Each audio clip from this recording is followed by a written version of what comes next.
Halo semuanya, selamat datang di Asam Prasojo Kadar Channel. Di sini saya akan membahas mengenai pelanggaran hak asasi manusia. Mungkin dari kita semua sudah banyak yang tahu mengenai pelanggaran hak asasi manusia yang mana acap kali sering terjadi di lingkungan sekitar kita. Pelanggaran hak asasi manusia tidak akan pernah hilang, tidak pernah punah di rekang waktu dan tidak akan pernah lenyap walau waktu kan berakhir. Karena subjek daripada hukum dan hak asasi manusia masih tetap ada, yaitu kita, manusia. Disadari atau tidak disadari, pelanggaran hak asasi manusia selalu berkembang seiring dengan perkembangan zaman. Dan saya yakin bahwa saudara sekalian 1 detik sebelum saudara melihat tayangan video ini telah melakukan pelanggaran hak asasi manusia, baik kecil maupun besar, di dunia nyata maupun di dunia sosial media. Silakan introspeksi. Saya di sini akan membahas mengenai pelanggaran hak asasi manusia yang sering terjadi di lingkungan sekitar saya, khususnya di Asrama Putra di daerah Dukuhwalu. Ada sekitar 15 kamar dan saya berada di kamar pojok. Dan kamar saya terdapat 10-11 orang. Dan salah satu teman saya merupakan pelaku pelanggaran hak asasi manusia yang sering sekali melakukan dan selalu mencari korban di setiap hari. Sebut saja Muin. Muin adalah seorang mahasiswa semester 5 di universitas ternama di Purwokerto. Dia setiap hari selalu mencari korban untuk dilakukan intimidasi, kekerasan, diskriminasi. Saya nggak tahu tujuan Muin ini apa. Apakah untuk membuat seseorang untuk tidak hidup secara sejahtera, aman, lahir dan damai? Apakah dia mungkin seorang psikopat? Muin ini orang yang tidak mencerminkan dan tidak menjalankan amanah konstitusi pasal 28A hingga J mengenai hak asasi manusia, terutama pasal mengenai untuk tidak diperlakukan diskriminasi, kekerasan maupun untuk hidup sejahtera lahir dan batin. Muin ini selalu melakukan pelanggaran HAM, salah satunya terhadap teman kamar. Sebut saja dia Gondes. Gondes merupakan seorang mahasiswa pula di salah satu universitas ternama. Suatu ketika, Muin menyuruh Gondes untuk mengambilkan makanan di dapur asrama kami. Des, ambilkan aku makanan, sekarang. Yain, siap. Pada saat itu pula Gondes mengambilkan makanan dari dapur untuk Muin dan dihadapkan ke depan Muin. Apa yang terjadi? Muin menghardiknya dan memaki-maki bahwasanya Gondes tidak becus dalam mengambil makanan. Des, apa ini? Karena aku gak suka makanan kekinian, kenapa kamu ambilkan? Kata Muin. Aku kan gak tahu In, jawab Gondes. Pada saat itu pula Gondes dicaci maki, dikata-kata kasar, diintimidasi. Apakah itu sebuah perbuatan terpuji? Bukan. Bukan hanya sampai situ saja. Pada saat malam hari tiba, Gondes pernah ketika pada saat akan tidur, dia tidak diberikan ketenangan tidur. Yang ada hanya kericuhan dan keresahan. Dia tidak bisa tidur. Apa yang dilakukan oleh Muin? Dia menonjok Gondes. Gerangan apa terjadi? Rupa-rupanya pada sore harinya ketika Gondes ingin pergi ke kamar mandi, dia menggunakan sendal milik Muin. Hanya permasalahan sepele dan hal itu diperbesar pada saat Gondes akan tidur. Gondes tidak terima begitu saja ketika Muin menonjok kepala Gondes. Gondes menanyakan, ada apa ini? Kok kamu dengan tiba-tiba menonjok kepala aku? Loh, kok balik tanya? Seharusnya aku yang tanya ke kamu, kenapa sore hari tadi kamu pakai sendal aku? Ha? Katamu, aku kan cuma minjem, nggak aku ambil juga. Muin tidak terima. Dan perkelahian pada malam hari itu berujung pada kenahasan kepala Gondes berdarah di bagian ujung bibir. Karena asrama kami begitu berdekatan, sehingga berita ini tersebar hingga ke seluruh kamar. Lantas, apa yang dirasa Muin? Dia tidak merasa malu, dia tidak merasa salah ketika dia menghardik Gondes. Bukan hanya sampai itu saja. Muin selalu mencari korban-korban yang baru. Pada suatu ketika, ada teman saya yang ingin tinggal bersama saya di asrama. Sebut saja dia Rizko.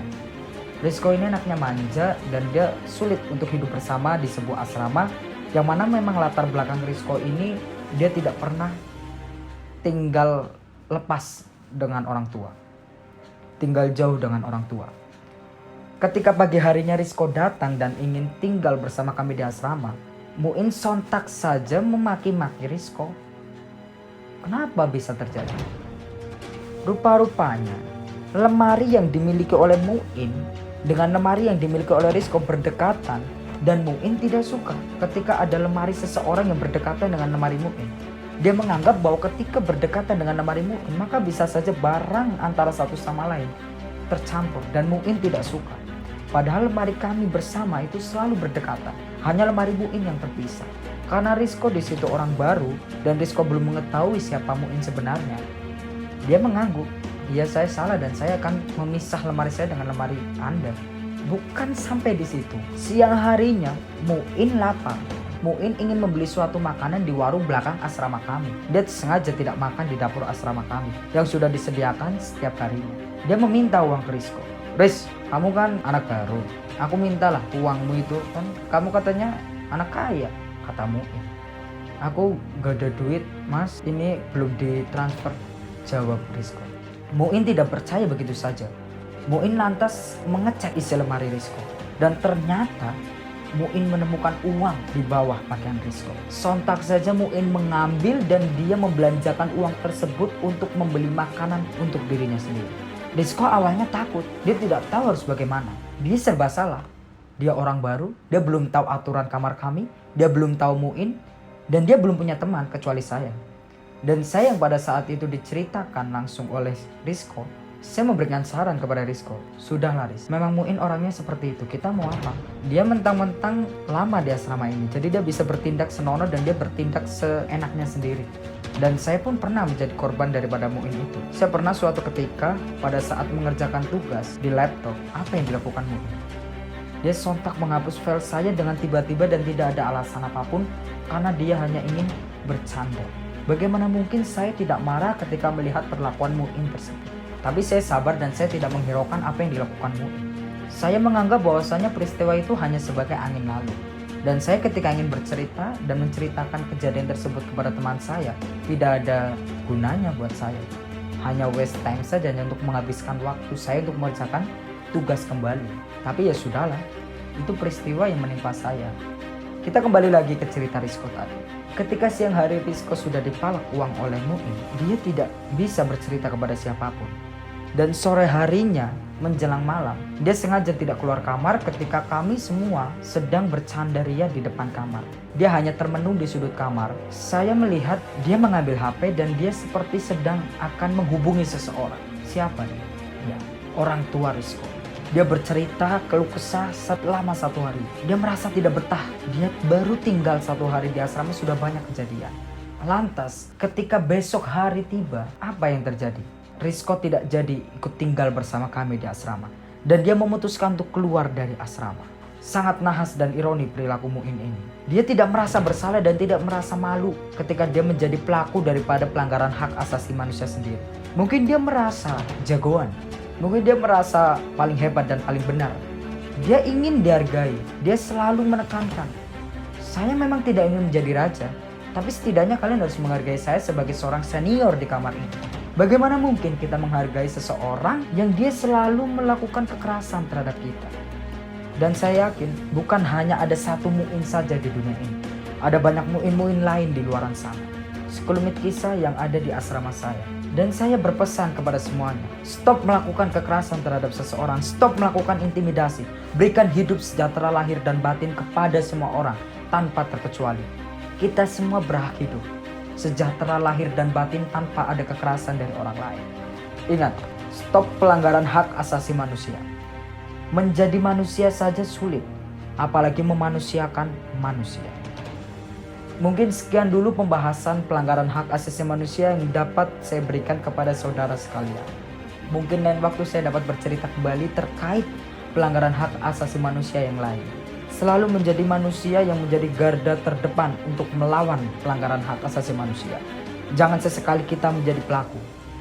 Karena pelanggaran hak asasi manusia berat ada, hal yang besar ada karena ada hal yang kecil. Muin ini mungkin pelanggaran hak asasi manusia kecil, tapi suatu waktu bisa menjadi pelanggaran hak asasi berat. Ketika kita tidak mencermati dan kita hanya membiarkan bahkan menghiraukan. Semua orang sama. Sekian, selamat jumpa di lain kesempatan.